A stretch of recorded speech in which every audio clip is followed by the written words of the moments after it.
Pleasant good evening to everybody. I want to congratulate Hazy Ben for his stewardship in this constituency. And I want him to know that he can count on my full support to be able to take down that little short run that he got next month. I want my other colleagues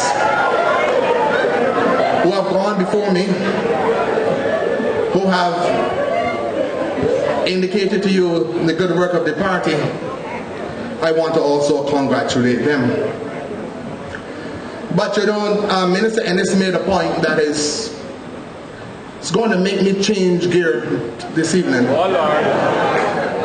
Because he said that what we need to be able to do is to be able to get into the minds and the houses of Barbadians and educate them with respect to the weaknesses of the Barbados Labour Party economic plan. I intend to do that tonight. But I want to tell you something why I'm going to behave myself. It is not because of the internet. I don't care about that. It is because 3 weeks ago, the rector of St. Patrick's Anglican Church in St. Patrick's Christchurch indicated that in the upcoming general elections, she wanted to hear a discussion on the issues and not personal attacks. I, like a fool, went and promised Reverend Angela that I would stick to the issues this evening. However, I believe in the Old Testament. An eye for an eye and a tooth for a tooth. And so any PLP that attacks me on the platform will be met with a planned act of reprisal.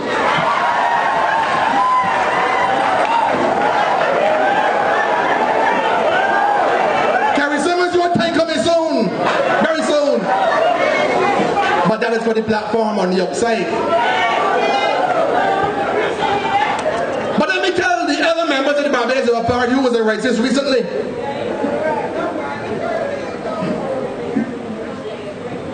I want to say to them, you see, that though I walk through the valley of the shadow of death, I will fear no Barbados Labour Party, because my rod and my staff and my tongue will be sharp on both sides. Come in the next election. You wait. A warning to the wise. Warning to the wise.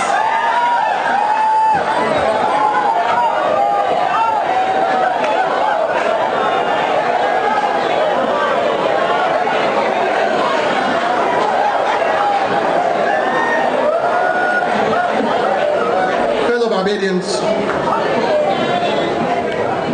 the next general election in your country is going to be a very crucial one.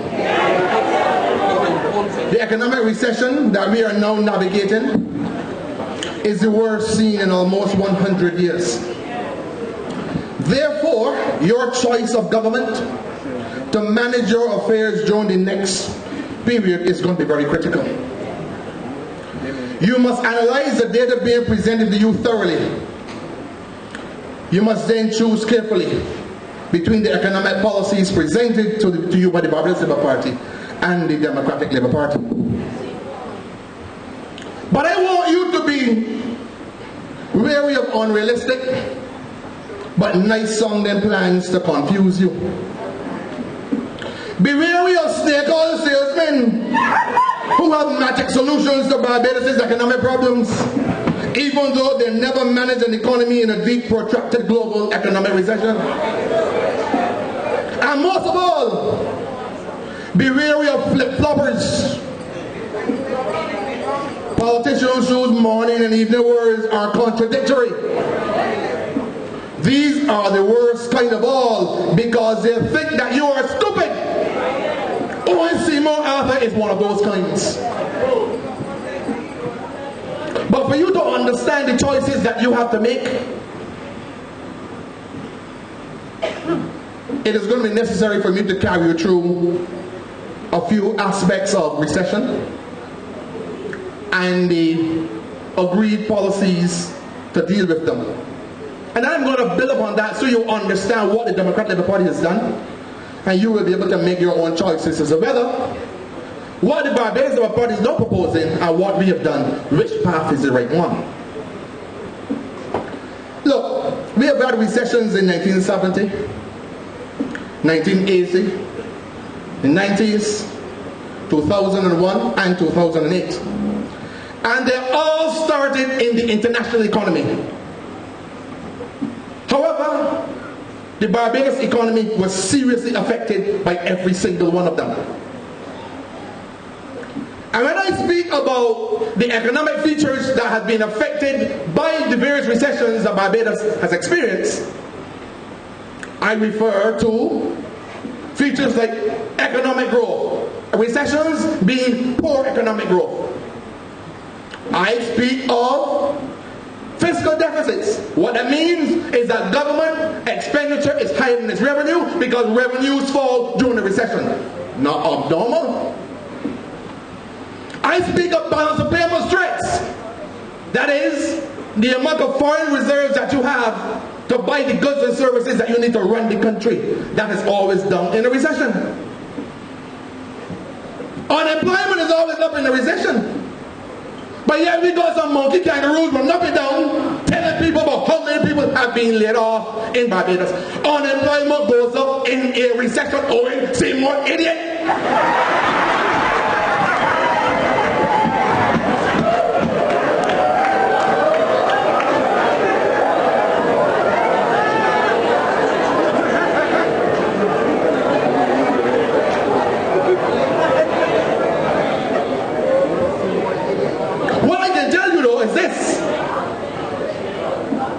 Now what is also true about recessions in Barbados is that recession after recession has indicated the need for Barbados to decrease its dependency on tourism and international business for jobs and foreign reserves. But what did the Barbados Labour Party do in the 14 years that it had in office, when it had the opportunity to be able to develop other sectors of economy so that we would not have the dependency on tourism and international business and financial services for jobs? Not one darn thing. In the 14 years of the BLP government, the Barbados economy should have developed other productive sectors like the alternative energy sector to create jobs, to create economic activity and save foreign exchange. What did they do? Nothing.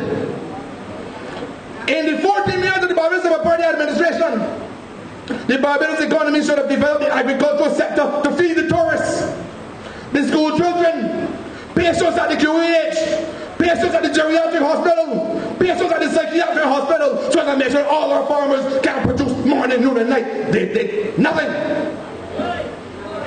In the 14 years of the Barbados Labour Party government, the economy should have developed a domestic substitute for imported feeds, so as to make sure that we can feed our chickens, and we should be able to feed our cows, our sheep and goat, without having to wait on international prices and high feed prices to affect local meat costs. What they did? Nothing. In the 14 years of the BLP government, when the economy should have developed a sugarcane industry and established links to the energy sector, so that from the sugar factories you can produce electricity to power homes and produce ethanol to drive your motor cars. What did they do? Nothing. Well, lo and behold,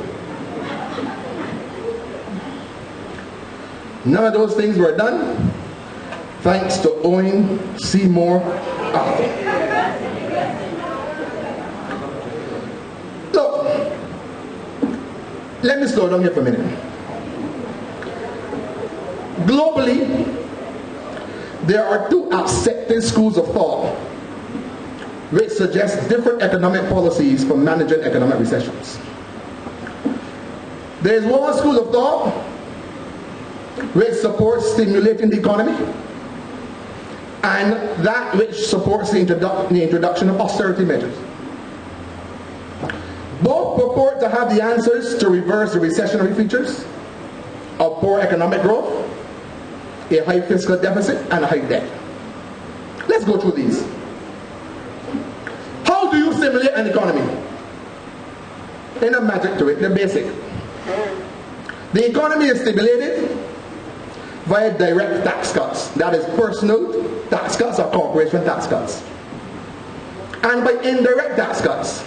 That is cuts in VAT and sales tax and so on. Or a reduction or government spending, or both to spur economic activity.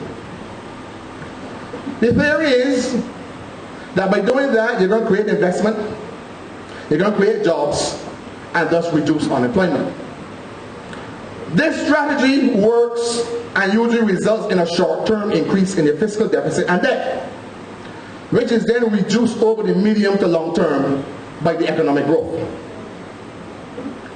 That is, as the economy grows, there will be increased revenue, and this revenue will then be used to reduce the fiscal deficit, and there wouldn't be any need to borrow. Now that is basic, you can understand this. What is it, the major constraint to stimulating the economy? The major constraint is the adequacy of the foreign exchange cover. How much foreign reserves do you have on the bank? Or whether or not the foreign reserves are declining or not. That's the major constraint. I'll explain to you why I speak to that shortly. But if you have a small economy like Barbados that imports 15 times more than it exports, and is therefore dependent on adequate foreign exchange cover. So there is a limit to the degree of stimulus that can be applied in Barbados. And when this recession started in 2008, this country had 22 weeks of import cover. And we introduced a small stimulus of $200 million.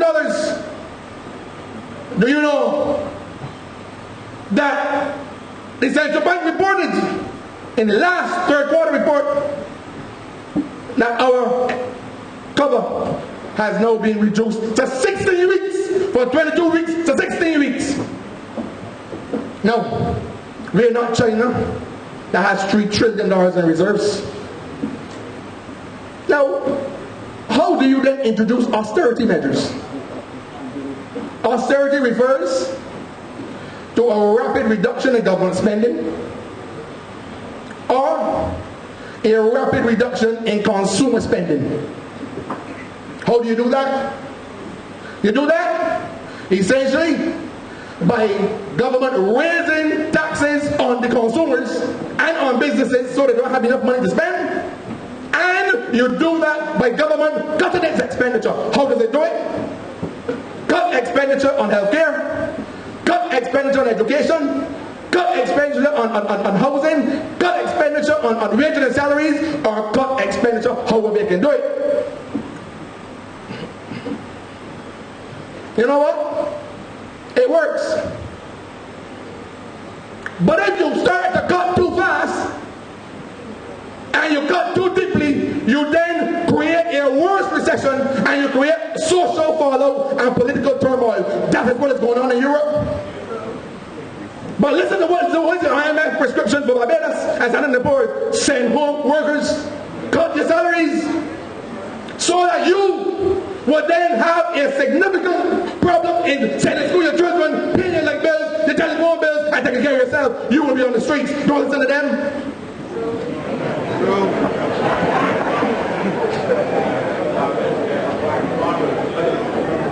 But what did the David Thompson administration do? We opted to introduce a stimulus package.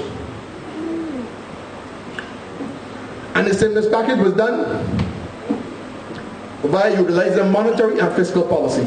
No money fancy terms.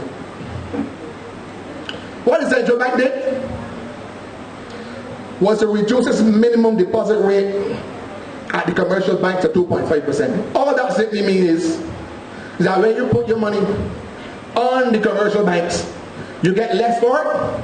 And because you get less for it, that the banks had to pay, banks could lend you money at a cheaper rate. So the cheaper interest rates that the bank would lend you, you would not be able to buy houses and cars and stimulate the economy. That's all it means. The central bank went on and reduced its discount rate from 12% to 7%. All that means is that when commercial banks want foreign reserves, they're going to borrow from the central bank. So what the central bank was doing was giving these commercial banks an opportunity to have enough foreign reserves to carry out the normal business. That's all that it means. The central bank went ahead and reduced what you call the foreign reserve requirement or cover. That's a deposit that you have to leave at the central bank. Reduce that so that the commercial banks can have more foreign reserves so that the businesses and so on can carry out normal activity. And a number of other things went down. What were the fiscal measures? I'm going through this for a reason you will understand later. We increased the reverse tax credit from $800 to $1,300. We increased pensions for the aged people, old age and disabled. We removed the 2% environmental levy. We introduced free bus rides. We introduced free summer camps. We removed and broadened the basket of goods that would not attract VAT. We accelerated our housing program, that housing program that Hazy Ben would have spoken to you about. We accelerated the road works that Hazy Ben and many other speakers would have spoken to you about all over Barbados. We proceeded to build and renovate many schools in Barbados. We went ahead and built 2 new spanking facilities in Warren for public offices. All of that is stimulus. Now, why did we do it? We did this in order to protect public sector and private sector jobs. We did this so that we can keep money circulating in the economy while protecting the reserve cover and the foreign exchange. We were very conscious that it would have led to an increase in our fiscal deficit and our debt. But nobody could have seen that this recession would have lasted 4 years. But what I find incredible is this, is that Onaga is now up and down this country like Joey Mayor. When in the 2009 financial statements and budget proposals, Onaga told Barbados in the House Assembly that the stimulus was too small. Fellow Barbadians, look, I went through that deliberately sort of get you to understand what these two situations were. I support the position the Democratic Party took. It was the right one to safeguard the reserve cover of this country. And I am going to stand tonight and say that the path that we took was the right one, and the path that Oinaga took, and Oinaga proposing, is a dangerous one. I will now explain.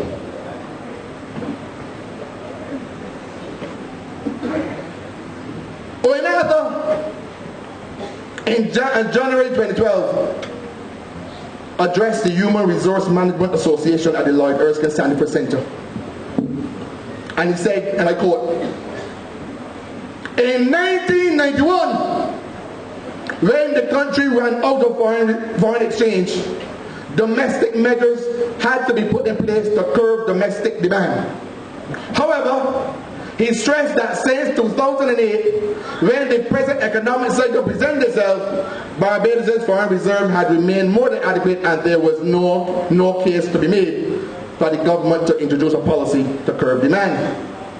He went on further to say that the IMF Article 4 consultation said that after 4 years, the reserve cover in Barbados was adequate. You know what I find incredible with this? Is that he seems to be oblivious to the fact that it was indeed the restrictive measures that we introduced that resulted that after 4 years you still had some foreign exchange cover going after. If we had, mind you, and had introduced a bigger stimulus, we would not have any foreign reserve today. So I don't want to hear you now, Masco.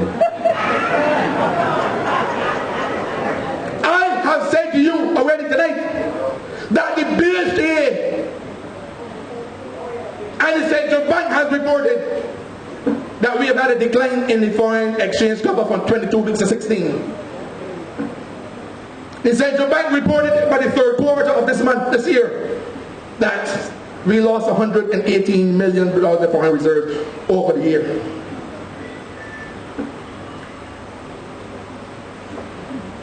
But this is what's going on here.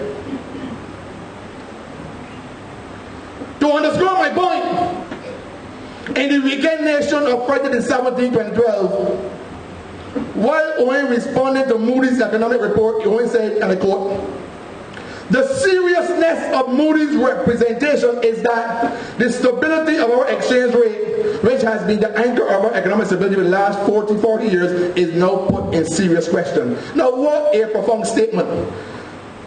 Look, Barbadians, here is a man agreeing with Moody's that this is the case in Barbados. And he is telling Barbadians that the right policy now is stimulus that will further reduce your foreign reserves. The man is saying he agrees with Moody that the stability of our exchange rate is now in question. It has been the anchor for more than 40 years and is now in serious question. But this is the same man that is walking up and down Barbados now telling you about stimulate the economy.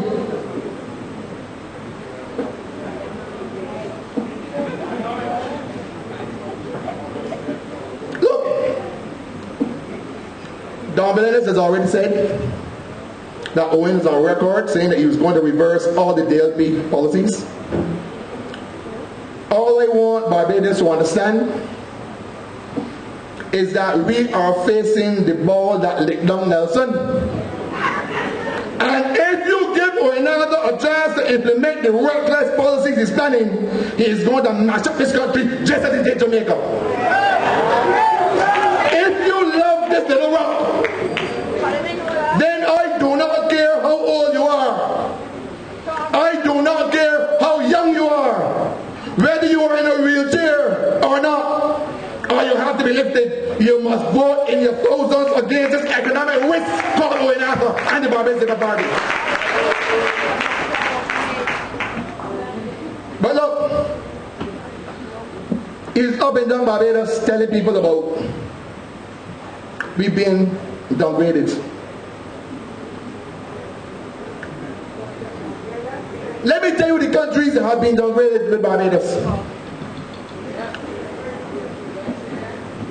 The United States of America, France, England, Italy, Spain, Ireland, Greece, Portugal, Cyprus, Austria, Malta, Slovenia, Tunisia, Egypt, Syria, Jamaica, St. Lucia, Grenada, Dominica, St. Kitts and Nevis. Have these countries disappeared from the map? Let me tell you now about the economies that have collapsed as a result of this recession. United States of America, England, Iceland, Ireland, Greece, Portugal, Italy, Spain, Cyprus, Tunisia, Egypt, Syria, and the list goes on. However, in the countries mentioned, they have been rioting daily. You have people living on the streets, living in tents, living in parks. People who are middle class people who own their own homes and businesses now are totally broke and on the streets. They had to endure pension cuts, salary cuts, salary freezes, massive job losses from the public sector, high unemployment, youth unemployment over 50%, collapse of all the social services, increasing your sales tax, increasing your VAT, cutting hospital staff, increasing tuition fees, cutting unemployment benefits, cutting children's benefits, cutting in maternity benefits, massive home foreclosures. Has this happened in Barbados? It is tough in Barbados, I understand. But it would be made much, much worse if we followed the prescription of the Barbados Party and erode our foreign reserve cover and create a balance of payments crisis in addition to a fiscal deficit crisis.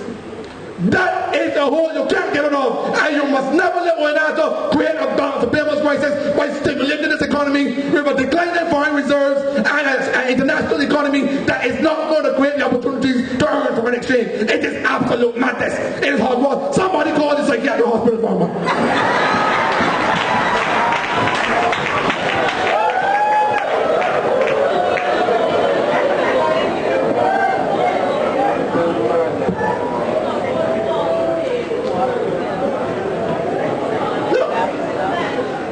Ladies and gentlemen, let me deal with this issue of privatization for 2 minutes. Privatization was a plank of the medium-term fiscal strategy under the Democratic Labour Party. But it certainly was not this hip-shot, political, expedient policy of the Barbados Labour Party. They're now trying to get the impression that privatization is the solution to Barbados' economic problem of a large current account deficit on the fiscal balance. When there's declining reserves,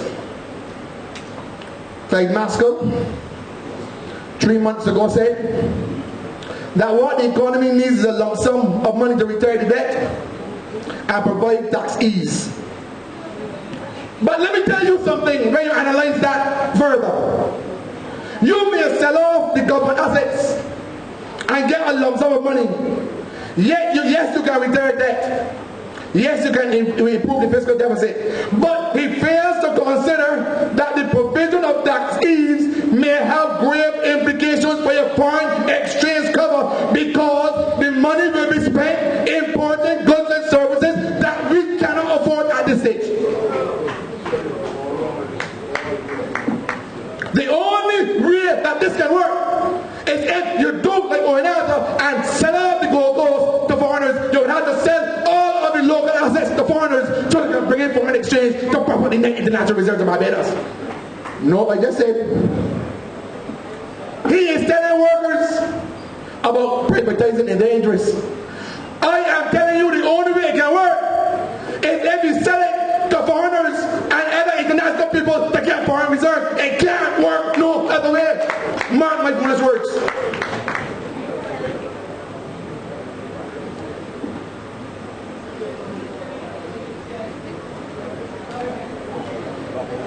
Look,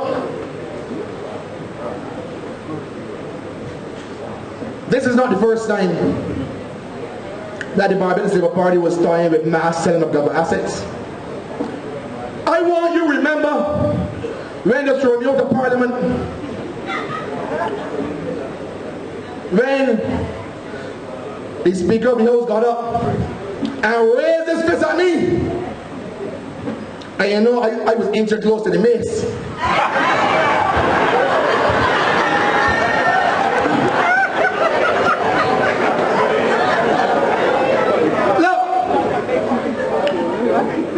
I want to refer all of you to the financial statements and budget proposals delivered on September the 29th, 1997. This is what Onata said, and I quote,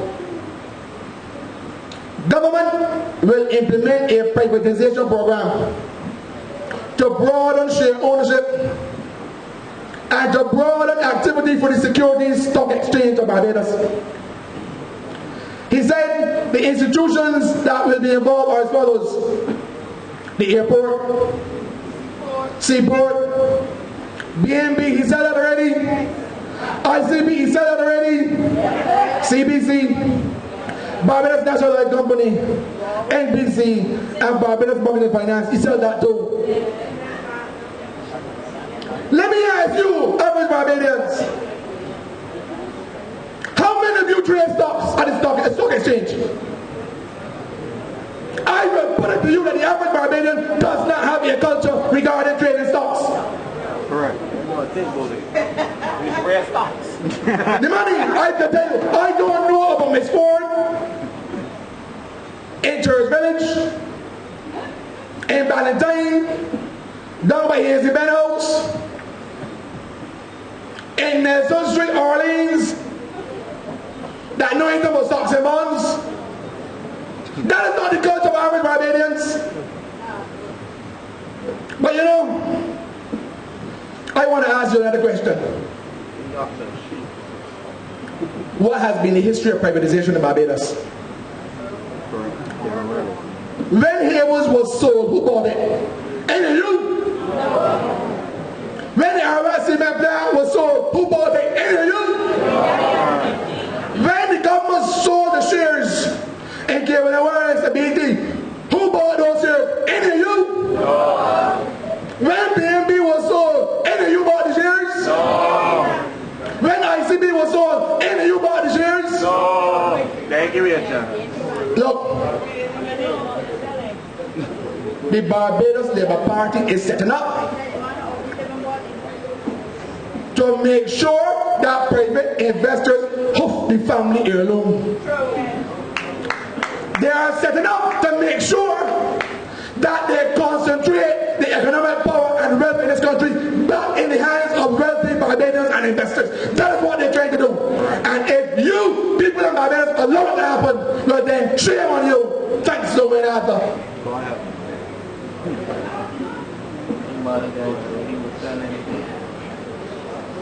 But you know, I want to ask another question. I want you to tell me,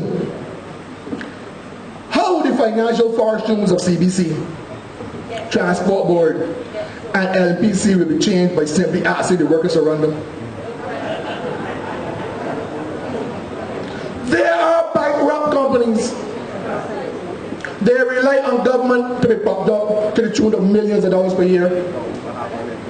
If the private sector takes them over, then do you not think that a private sector manager will only keep the staff that can be paid for by the revenue? When they don't get the $15 million from the government or the $20 million from the government, what happens?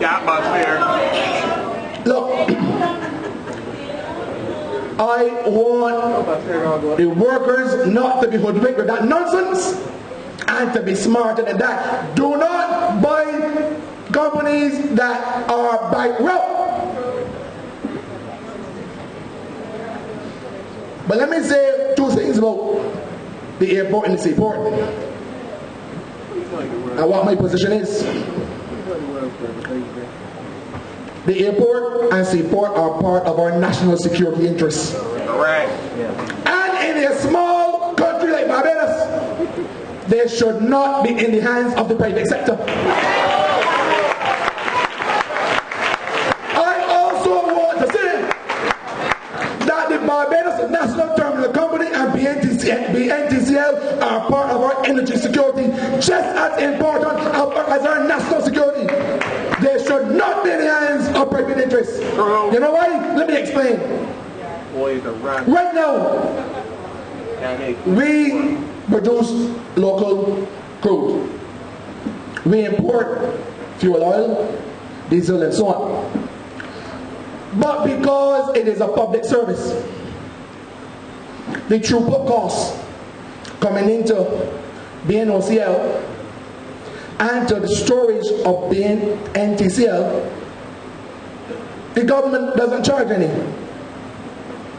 So when crude is sent to Trinidad and products come in return, there is no throughput cost.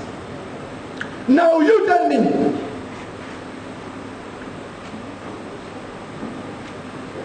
will the driver of 6675 please remove your vehicle? X6675.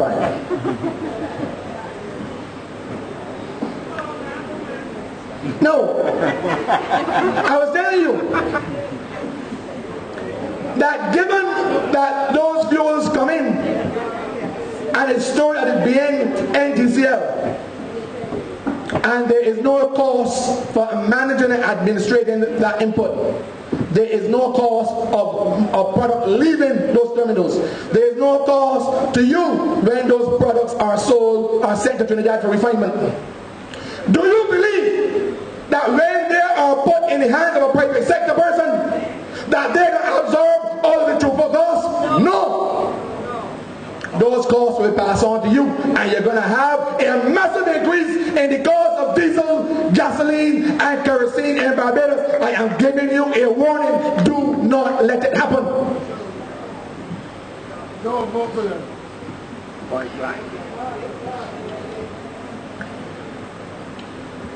But you know, I like to use facts.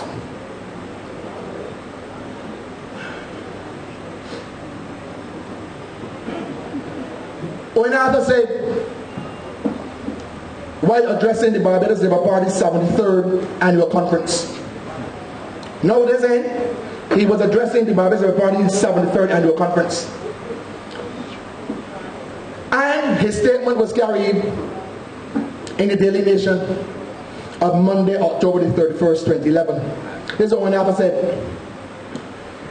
If Barbadians will have to pay more for health care, listen,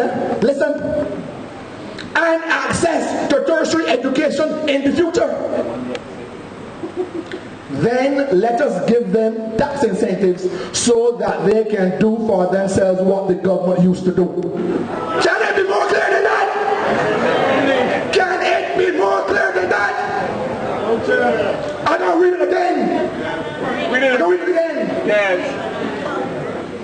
Barbados Labour Party, when after speaking at the 73rd annual conference, carried in the Daily Nation of Monday, October 31st, 2011, when after said, if Barbadians will have to pay more for health care and access to tertiary education in the future, then let us give them the tax incentives so that they can do for themselves what the government used to do.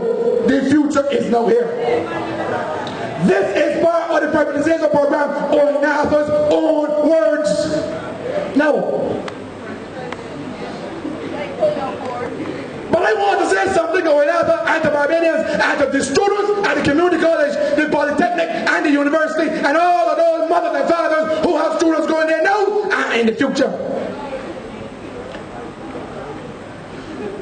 I want you to make sure Arthur never gets the opportunity to privatize secondary and tertiary education in Barbados. And Minister Ronald Jones is on record indicating that under the government, education at the polytechnic, community college, and the university will remain free of charge in this country.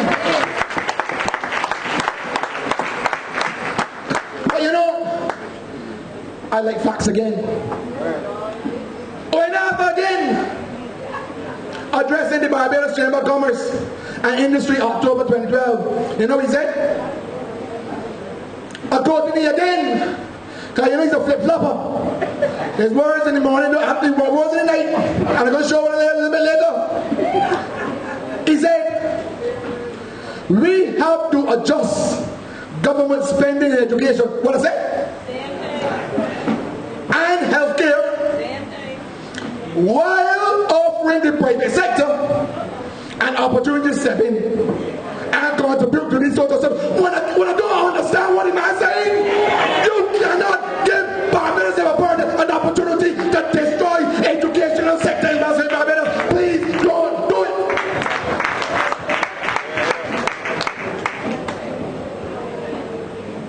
But you know,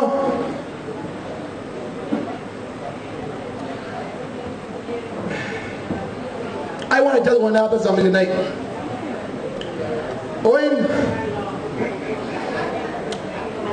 Education is all that the average man and woman has to uplift themselves. It was so when Barra introduced free secondary education, and it is still so in 2012. The average Barbadian family do not have the money to send children at the polytechnic and community college and university and pay for them. It's true. You would undermine the development of a human resource that has served us so well over the years, domestically and internationally. Yeah. My God, Owen, how can you be so heartless? You benefited from free education. You benefited from free tertiary education. Now you want to kick down the ladder. Classical but carrying the barrel. A puppet you are.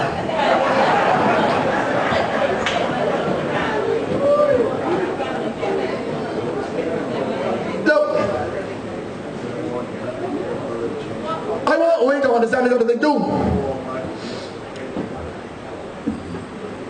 That I want to know what song Oinatha will be singing when he is the band becomes the next representative of St. Peter. I want to know it. So I fought a losing battle. I played a losing game.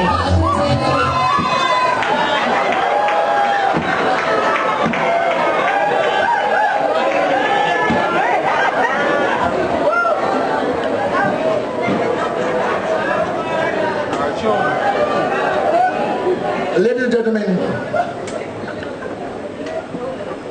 the Barbados Labour Party has been very critical of the Democratic Labour Party's medium-term development strategy and fiscal strategy. I want to just go through a few items before I close. Our medium-term development strategy was designed to accomplish what the Barbados Labour Party did not do in 14 years.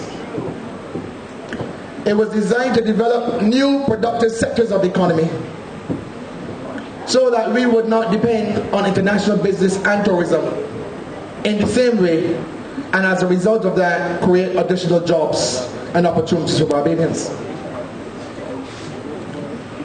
How are we doing this?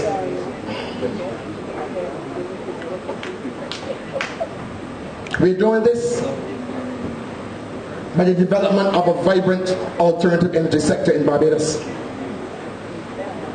Since 2008, several new companies specializing in renewable energy has been established. We are now preparing the legislation to make sure that independent producers of energy can sell to the grid. For 14 years,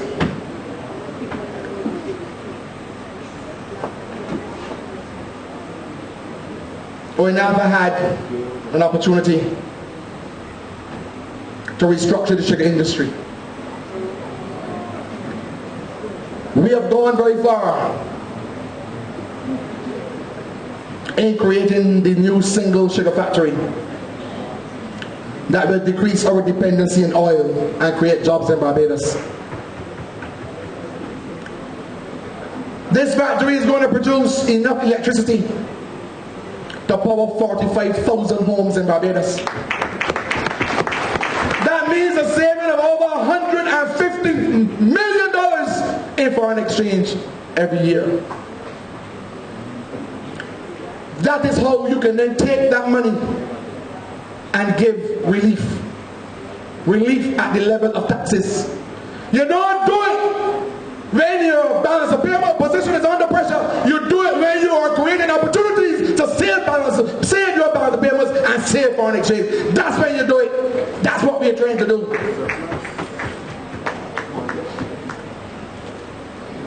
All of you saw a few weeks ago the start of a new molasses project. When for 14 years the Barbados Labour Party allowed the ministry to almost come to a standstill because there was no place in the country to store molasses. That project is now up and operating. Groundbreaking next week.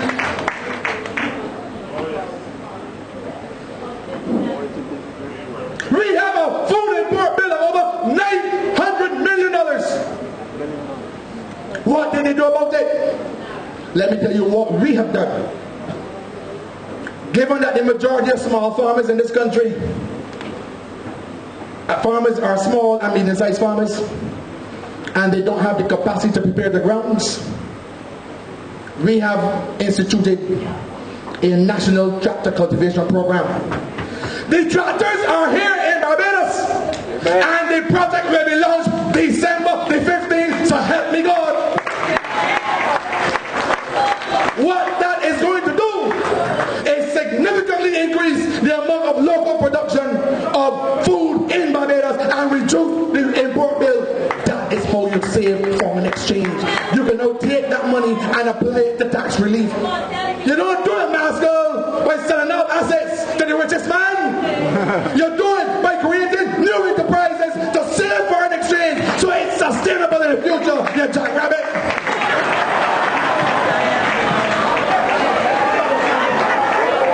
Sorry, Reverend Angela. Lord, forgive me. For years, farmers in Barbados who have been suffering whenever you had increased commodity prices in America, you have a scenario where we import the high cost of feed, and that funnels through the high cost of meat to your table. Whether it is poultry, whether it is lamb, whether it is beef. What did we do about it? We have instituted a cassava feed to food program in Barbados, working with the Chinese. And that project will start in January, so help me God.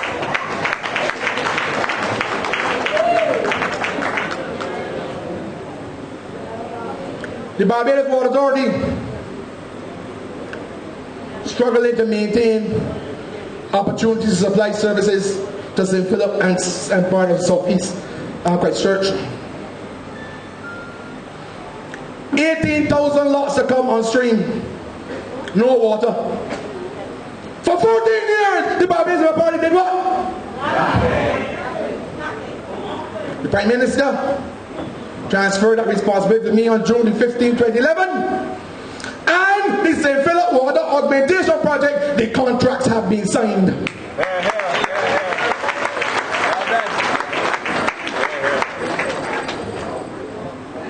But let me speak to this last item, because again in the newspaper last week, 2 weeks ago, when Alpha said the way forward for Barbados is to better manage the tourism sector. No sort of idiot will say something like that. Within 10 minutes of the mouth dropping out, the words dropping out the mouth, Maskell was in the paper. Tourism can't help. Tourism can't help. And you know why tourism can't help? Because for 14 years they sat and allowed the infrastructure in the tourism sector to run down. They did nothing about it. What did the Democratic Labour Party do? We recognize that the model of having cruise tourism in the same space as cargo tourism was an archaic one, inefficient one, and did not allow for efficiencies of scale. I want to thank Comrade George Hudson today,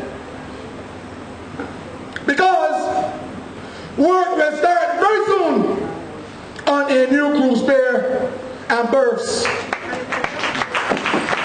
What that will allow are massive mega ships to come to Barbados. We are going to have a state-of-the-art facility that will rival any in the world, with shops, condominiums, hotels, vendors, refineries. What did the Barbadian Party do? We recognize that we had a poor infrastructure in terms of our yachts, for yachts.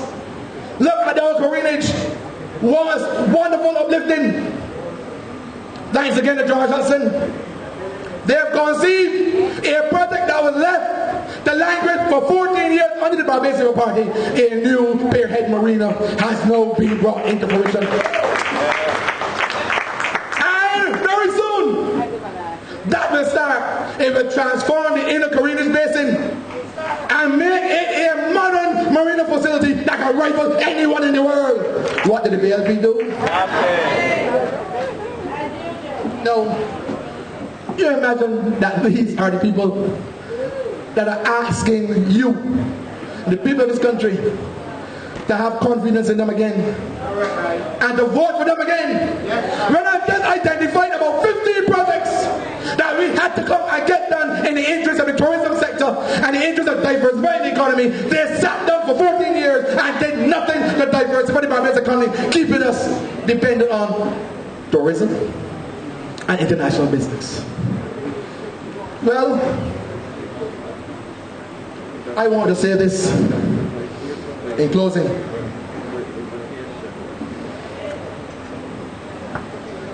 I want to thank the Barbadian public for the trust that they have placed in the Democratic Labour Party.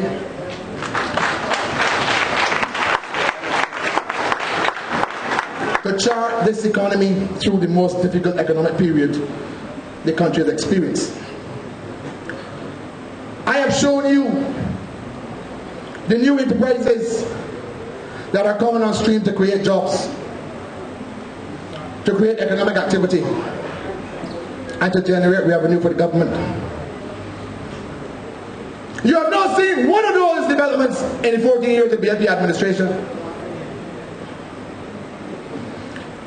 I have shown you projects that will expand the productive sectors of the Barbados economy and that will reduce the dependence of the economy on tourism and international business. The specific ones I spoke to would be the alternative energy sector, the new agricultural development policies, the new waste to energy project that Minister Lowe is piloting through. I have shown you projects that will not only reduce our dependence on foreign oil imports, but will also save foreign exchange and reduce government expenditure as a result. Those are ways we will then enhance our fiscal position and our balance of payments. What is the Barbadian Party strategy? Sell things. What the other strategy? Stimulate, even though the central bank and the BHD is saying your reserve cover falling.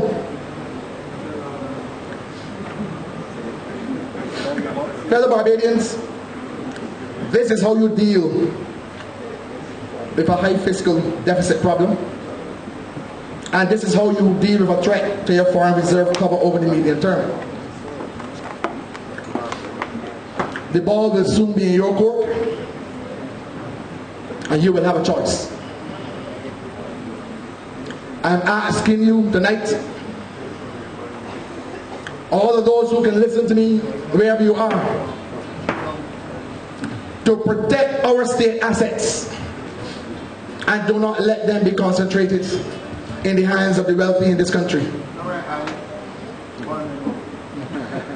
I want you to ensure that your children do not have to pay higher fees to go to the polytechnic, community college and university.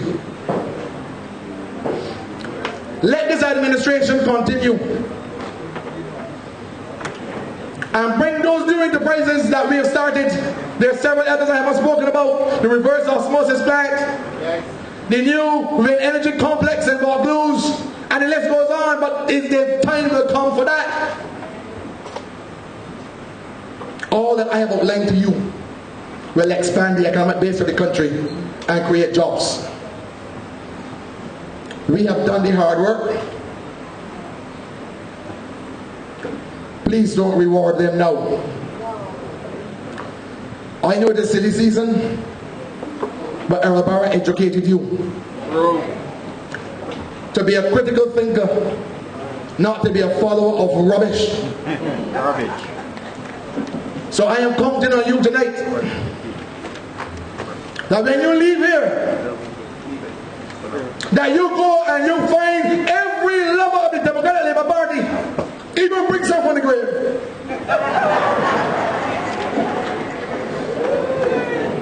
We must mobilize and mobilize and mobilize.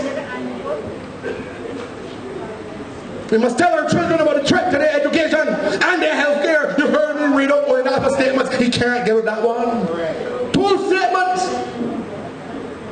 Privatized health care, tertiary education. I would be extremely disappointed because I have confidence in the intellect of Barbadians that they will do the right things. I have confidence they will do the right things. So here's the bend. I want to say to you, sir, we are behind you. And you know that even though I was very subdued tonight, when you are ready to fire up, you let me know. I may not be drinking water then, but you are aware that I can handle myself. So ladies and gentlemen, I want to thank you very much. You are an attended audience, and I want you to go out in your numbers and spread the message of the Democratic Labour Party. Good night, ladies and gentlemen.